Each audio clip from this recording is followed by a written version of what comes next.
so it affects no one else. And if the project never builds, then there's no agreement. Does that make sense with everybody? So the project builds, there's new sales tax, and it's and ad valorem, depending on how it's structured, sometimes, depending on how big it is. But it is a receipt process. It is reimbursement. You have to have the receipts. You have to show the expenditure, that the public infrastructure is there, and that the new sales tax is there. This is what we did. Jackson County had never done a TIF. We approved our redevelopment plan, which you can find online, and that redevelopment plan spells out a town center area, 300 acres large. It should sound familiar to you because the boundaries are exactly the same as this and this, exactly the same. And then we went to Jackson County and said, Jackson County, we want you to also adopt a TIF plan. And they said, great, who's your developer? We said, we don't have one, but do it anyway. Be partners with us on this. And so they did. And I liken it to going to the altar and puckering up and there's no one there with you. And you close your eyes and on blind faith, guess what happened? Somebody showed up. And I will tell you that Lee Brumfeld, who was the owner of that mall, when he first told me that he didn't want to demo it, but he wanted to recruit a redeveloper, I thought, well, that's sweet, Lee. And you are a great businessman and he has accomplished much. But I wasn't so sure. After we adopted that TIF plan, we were able to recruit national mall redevelopers. And that's incredible, and that is a testament to when you have somebody local who also is invested and wants something more for their community. That development agreement, that TIF plan, we're going to talk about actually right on this slide. Let's talk about that for a minute. You have a development agreement with Morrison USA. They redevelop malls all up and down the eastern seaboard.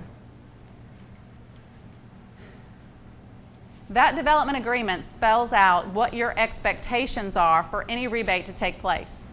And it says that you want an open air mall. It says that you want a main street to the north of the mall. It says that you want a town commons north of that.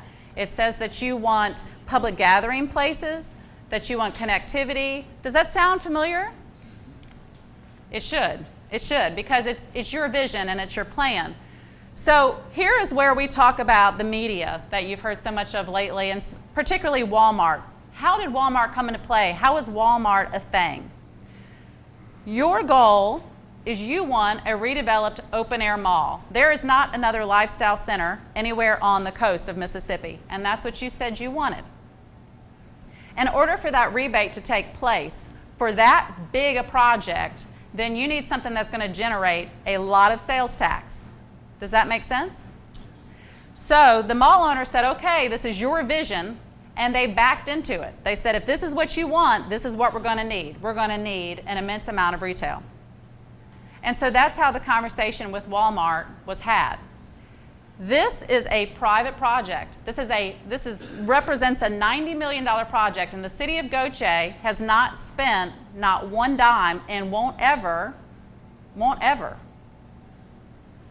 The mall owners, after it's done and we have new sales tax that doesn't represent anything of our revenue here today, we'll rebate them back when and if it's done. But what happens tomorrow if the mall owners lose one of their tenants? So they have a plan, they have discussions, they're talking with people. What happens if today they tell us Walmart likes your market?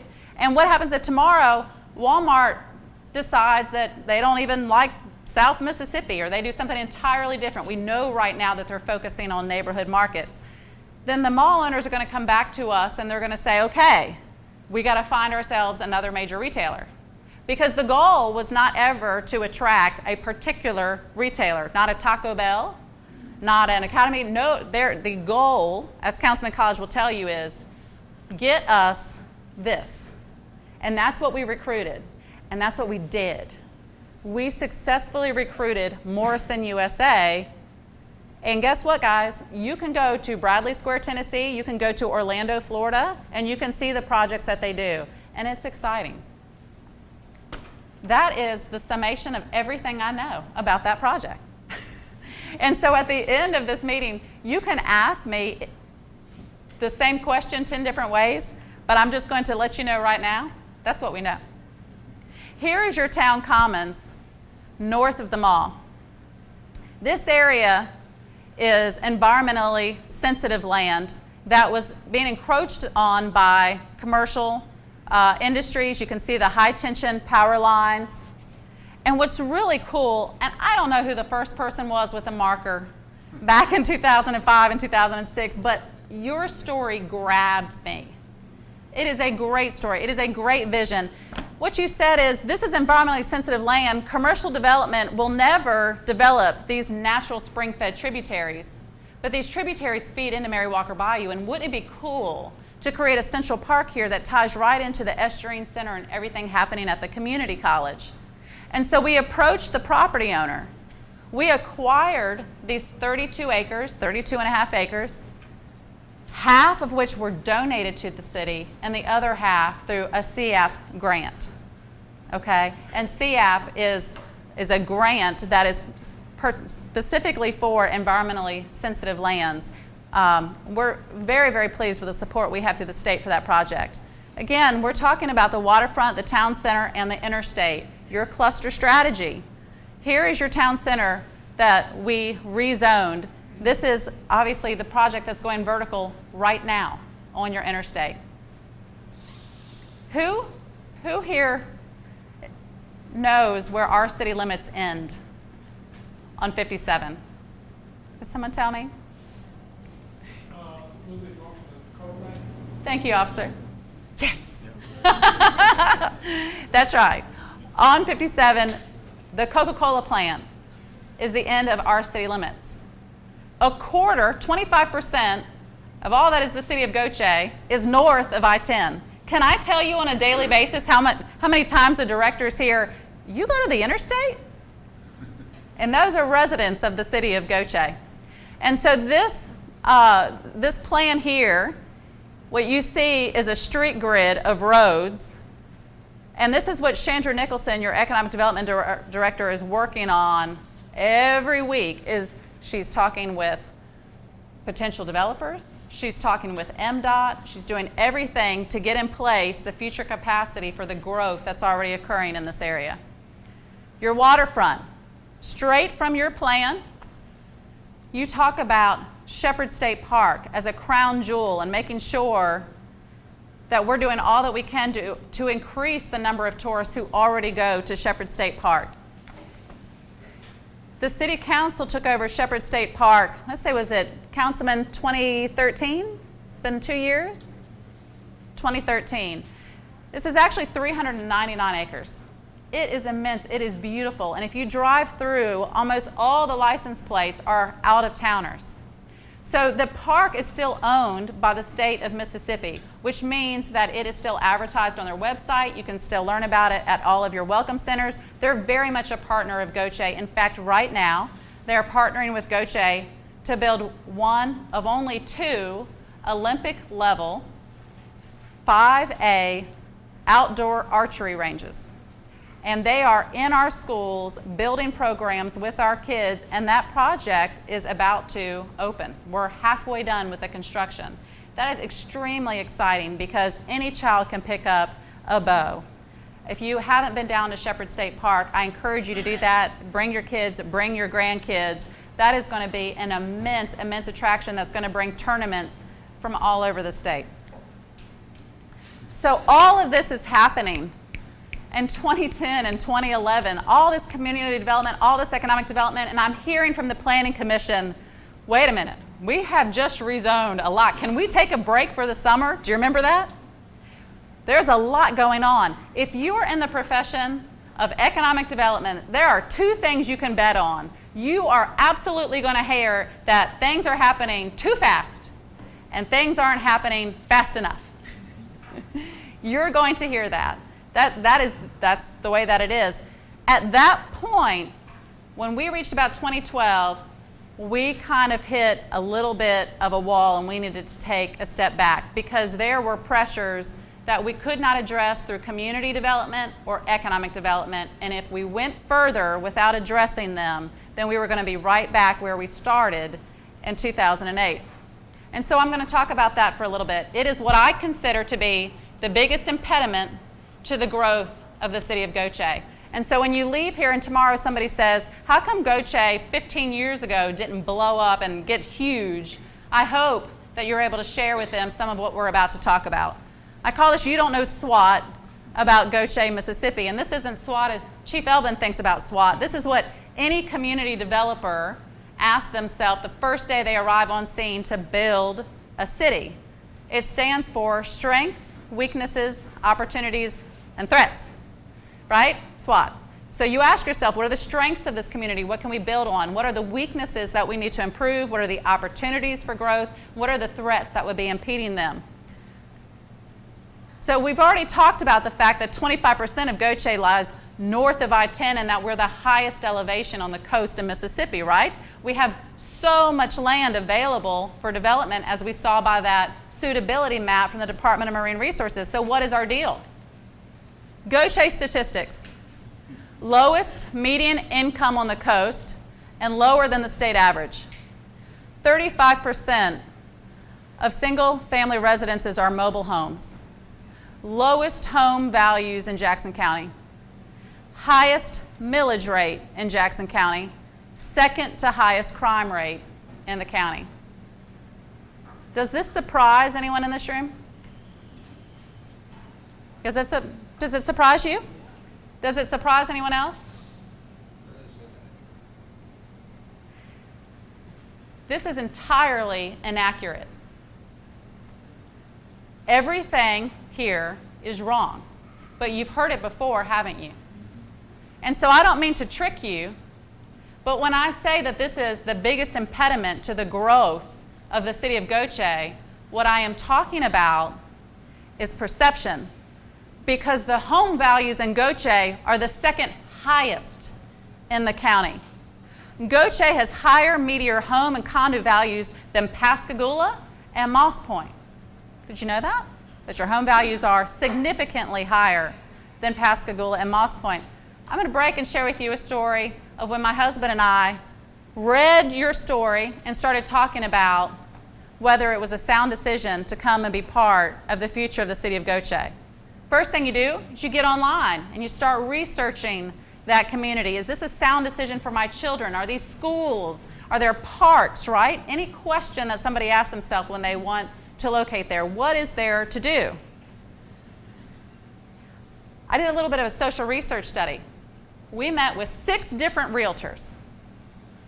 All 6 of those realtors told us to live in Ocean Springs.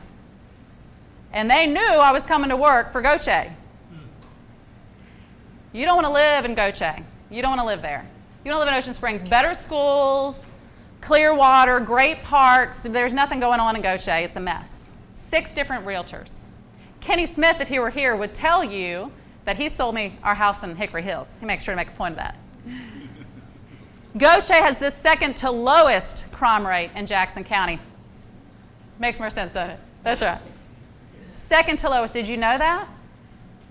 Did you know that? So when somebody drives to our ball fields on Ladner and they are not a resident of the city of Goche and they cause problems and it hits the news and you read it and you think Goche crime, let me clarify that right now, because Chief will tell you, number 1, they don't live there. Number 2, I wish the management of those apartments was here tonight, because I would sit up straighter. They don't play around. The city of Goche has the second to lowest crime rate in Jackson County.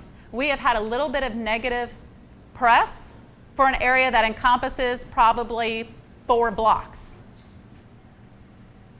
Goche housing, I know this is hard to read, I'm going to read it for you. In 99, 67% of homes were single family, 15% were mobile homes. In 2014, 74% of your homes are single family, 7% are mobile homes. That includes your fishing camps. 7%, and that includes your fishing camps. In 99 in Jackson County, by comparison, 72% of the homes were single family and about 13% were mobile homes.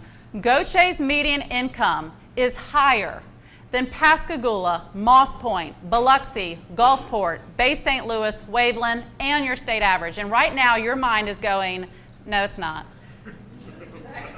No, it's not. I mean, this girl, she's selling us something. Where did she get her statistics, right? Good question. I did not get them online. You want to know why I didn't get them online? Because I defy you to try to find our city limits online. Unless you're on our city website, you can't find our city limits online because that's the bad information that's out there. So you have to actually look as a realtor and pull those demographics up. Does that make sense? Did you know that the west side of the city is still served by a post office located in Ocean Springs, and so they still all have an Ocean Springs address? That might be a little bit of a contributing factor to perception, right? Median income is higher than Pascagoula, Moss Point, Biloxi, Gulfport, Bay St. Louis, Waveland, and state average. And now I'm going to dig into that a little deeper. The next few slides, and I know they're hard to read, but these were developed by Gerald Blessey and the good work that he's doing at the Institute of Higher Learning. And I'm going to come over here. And so you've got a light green bar that is the Gulf Coast. Here, this largest bar that you see tells you that 30% of the adults on the Gulf Coast do not have a high school diploma. This is your enemy. If you are an employer outside the state of Mississippi and 3 out of 10 people did not graduate high school, then you wonder whether that person is employable. On the right side are the number of the percentages with those with a bachelor's degree. On the Gulf Coast, it's 12.7%. Associate's degree, it's 7%. This is on your Gulf Coast. It also gives you your 6-county region, your lower 6, right, is your blue right next to the green, and you can see pretty much exactly the same. Workforce participation rate. What this means is that if you're in the ages of 16 to 64 and you're in Jackson County, 71% of those 16 to 64 are in the workforce. 71%. That means a quarter of those who can work aren't. Okay? Now we want to talk about this. 48% of all children on the Gulf Coast, no, let me correct myself. 48% of the children in Jackson County live in a single-family household. It's 50% in Jackson County. No, 50% on the Gulf Coast. 48% in Jackson County, 50% on the Gulf Coast. We are that green line. It's actually 49.6% on the Gulf Coast. That means 1 out of 2 kids are born into a single-family household. Why is that important? Because the biggest decision a woman can make for her wealth is whether she has a child alone, right? It's an indicator of poverty. It is expensive to have a child, especially to have a child alone, and it makes it that much more difficult for you to be able to go to work. So let's talk about Goche. We already just said in Jackson County and on the coast, you're looking at half of all kids live in a house with one parent. City of Goche, 79.2% of owner-occupied units are occupied by families. 63.9% of these families are married households. If it weren't for Goche, what would our statistics be in Jackson County? Our kids go home to parents.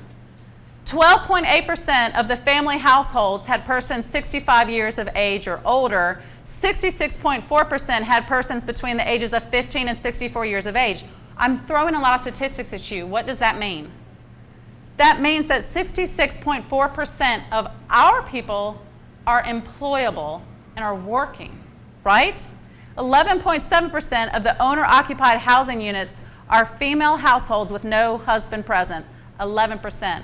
Not 50%, not 50%, 11% in the city of Goche. That starts to explain why our median income might be higher than the rest of the county. Is this making sense? Yes. This is coming from the Institute of Higher Learning. This is coming from the Gulf Coast Business Council. This is coming from statistics that are at the fingertips of your legislators. Everyone knows it, but you. Mississippi Gulf Coast Community College. I was corrected by Miss Desher. Those of you who know the Desher family who own our McDonald's on the coast, she was there yesterday morning. She was one of the businesses represented, and she corrected me, and I'm so glad that she did. I have ranked 36 out of 50 fastest growing community colleges nationally as the Gulf Coast Community College. Did you know that? Nationally. They're ranked amongst the biggest colleges in the nation, including metropolitan areas in Florida, California, New York, and Maine. The community college is the only college in any of our southern states that's even on the top 50 list. Ms. Desher corrected me because in the last 3 years, we've been ranked number 2. Not 37, number 2. So let's talk a minute about our coast budgets, because you're saying, Sam, okay, if those statistics are right and you can back that up, and I can back it up, then how come we're not blowing and going? Let's talk about our coast budgets, and then we're going to talk about why we're not blowing and going. Biloxi, 46 square miles. How many square miles is the city of Goche? 33. Yes. Biloxi's 46 square miles. Their budget is $53 million. Jackson County's budget is $118 million. Pascagoula, their square miles are 18 square miles. Population is roughly the same as ours. We're almost at 19,000. They're at 22,000. Their budget is $66 million. Moss Point budget, close to us in land size. Their budget is $19 million. Ocean Springs, half the size of us, and their budget is $13. Our budget, take a minute. Population 18,600, land area 33 square miles. Our budget is 9.28. I'm going to go back because it hurts. It hurts deep. It hurts for these guys. Pascagoula's budget, half our size, $66 million. Moss Point's $19 million. Ocean Springs is $13 million. Ours is 9.28. That's what we have. This is not a plea to increase taxes. This is why we have to have economic development. It's why we have to increase our sales tax. And to have economic development, what do we have to have first? We have to have land use, right? We've got to have land we can develop, but we do. And we have to have community development. We have to know what we want. We have to be engaged, right? Millage rate. Every one of you looked at me when I said our millage rate was highest in the county. Goche is second to lowest. Ocean Springs School District is 66.7. Pascagoula Goche School District is 46.9. I would argue, and I have the utmost respect for Wayne Rodolfich and consider him a friend, but I would argue that running a city is more complex than a school district. And our millage is 37.3 mils.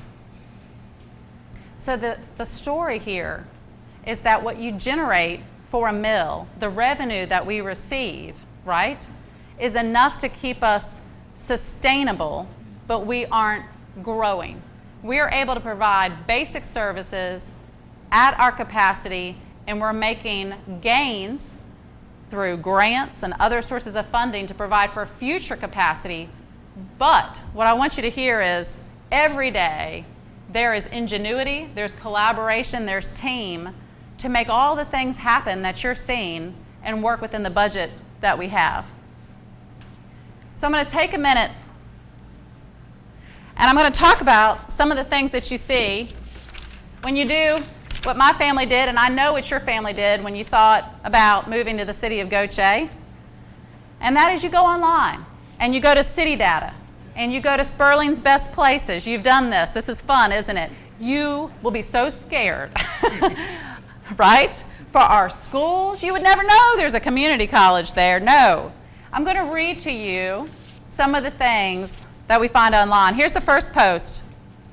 How was the city of Goche? My long-term girlfriend moved there to take care of a grandparent. She kept hinting around to me to move there. I live in Seattle, but I'm originally from Dayton, Ohio. Here's some of the responses. This one had 39,103 views. It's a lot like Seattle, except there's way less people, way more mosquitoes, no coffee houses. Actually, it's not a city, and it's not like Seattle at all. I don't know you, dude, but I wouldn't do it. That's just my 2 cents. Here's one that had 1,500,000 703 hits. Gautier is a bit nondescript, but neighboring Ocean Springs is like a tiny Seattle, warm, friendly, and coastal. Almost 1.6 million people saw that.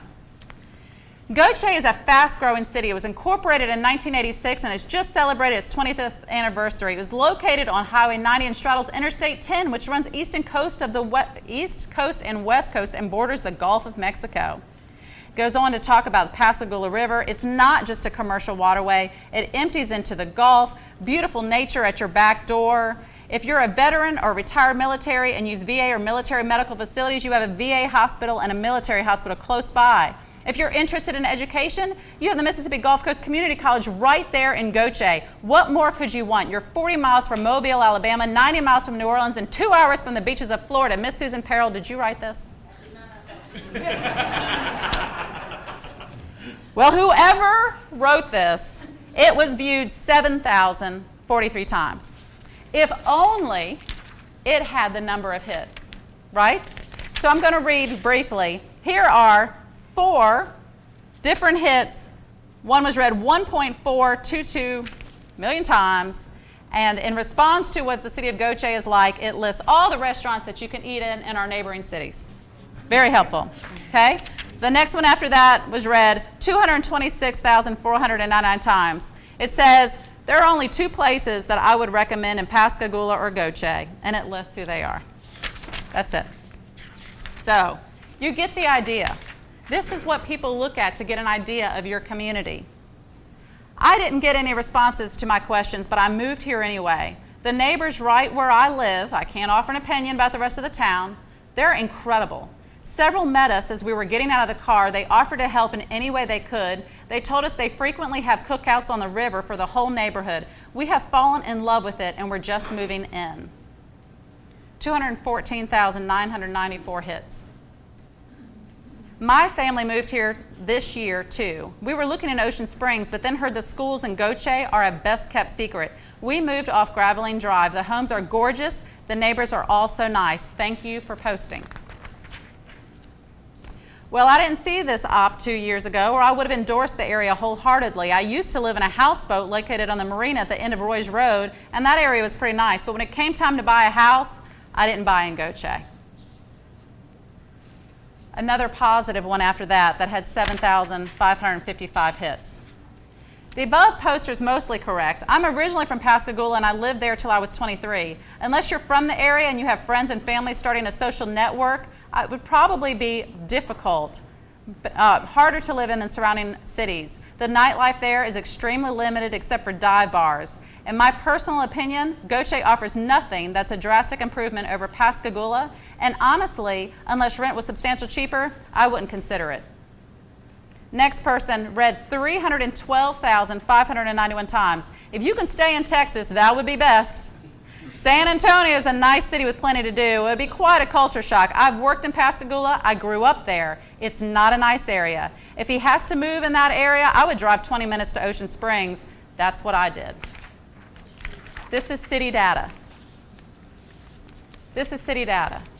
So you have the highest elevation on the coast. Other than one intersection in Gulfport, you have the highest traffic counts on the entire coast. You have a higher median income than your surrounding cities on the coast. You have more people employable in the workforce. But guess what? Nobody knows it, because when they go online, what they hear is Gautier, not a place to live. You've got to dig pretty deep, right, to hear anything different. And I get it. Economic development is competitive. And if I lived in Pascagoula or Ocean Springs, I would be saying my community is the best. The problem is that the city of Gautier is listening to their neighbors. And that's odd. Something has happened, because your directors know your story. And so one of the reasons why we're here this evening, and we're going to be wrapping it up shortly, is it's important to me that you remember your story and that you celebrate your successes and that you're sharing your story, because it is an impediment to our growth. Chandra has talked to 3 developers in the last month And if Kenny were here, he would tell you they insist on developing their new residential subdivision in a sister city because they have heard that their school district is better, and they have heard that that is a easier